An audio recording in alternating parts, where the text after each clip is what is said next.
Welcome to the Nicholas 11x12 technology. Today it's time to review another smartphone, the Eachine M1.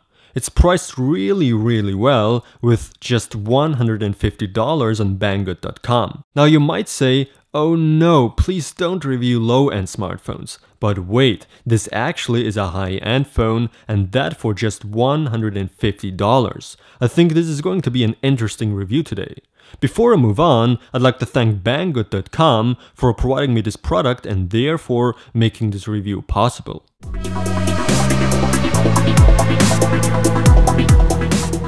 Included is the USB cable, of course, the charger, and the user's manual. I'm testing the white version of this phone today, but it's also available in black. The design is kept simple, which is good, and to be honest, there's not really much that you can do about it anyways. The build quality of course can't keep up with other high-end smartphones that cost a lot more, but for $150, really good.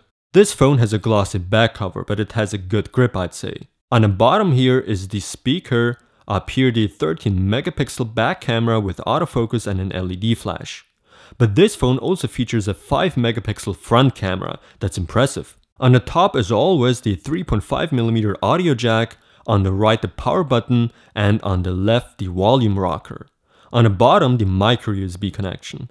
The Eachine M1 is equipped with a 2200 mAh battery and supports up to 2 SIM cards, a regular one and a micro SIM card. There's also a micro SD card slot to expand the storage with up to 32 GB. As you can see, this smartphone isn't very small. It comes with a 5-inch IPS display with a resolution of 1280 by 720 pixels. The colors of the screen are great, there's no visible backlight bleeding going on and also no tints at all. The viewing angles are fantastic, by the way. The Eachine M1 also can be considered as a pretty slim phone with just 8.9mm. Although I don't really know how much this M1 weighs, I can say it's pretty lightweight for a 5-inch phone. The Eachine M1 makes use of the MTK 6592 Cortex-A7 8-core 1.7 GHz CPU. Since this is an 8-core processor, there's no need for super high clock speeds. 1.7 GHz is really good.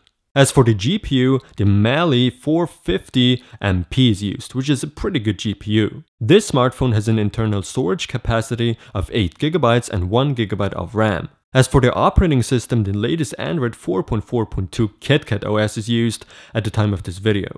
The phone is very responsive, as you can see, and gaming is no problem at all. Fruit Ninja, for instance, runs very smooth. And to give you more information on the performance, I ran the Antutu benchmark. This Eachine M1 scored almost 30,000. That's really impressive for its $150 price point. And as you can see here on the chart, it's not that far behind Sony's Xperia Z2 or Samsung's latest flagship model, the Galaxy S5. And always keep in mind that amazingly low price. There's nothing special I can say about the battery life, it's simply okay, not bad, but nothing mind-blowing. The back camera, however, is really good at taking photos. The autofocus works really well, and in low light conditions the LED flash comes in action to help you take a better picture.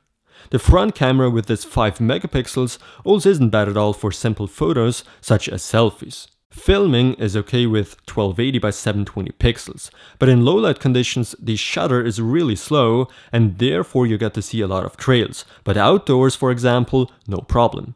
Of course, due to the extremely low price point, there are some downsides. The most important one, the Wi-Fi signal receiver, isn't very strong when using it in places with a really bad Wi-Fi range. The internal speaker also isn't that good, and the audio quality with headphones, of course, is also a little bit worse compared to the expensive high-end phones. But it's totally fine. And yeah, that pretty much wraps it up. The Eachine M1 is a great phone for its price. One of the best actually in my opinion.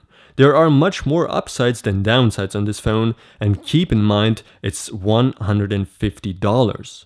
I can definitely recommend the Eachine M1 smartphone. Fantastic price-performance ratio. Once again, thanks to Banggood.com for providing me the smartphone and making this review possible.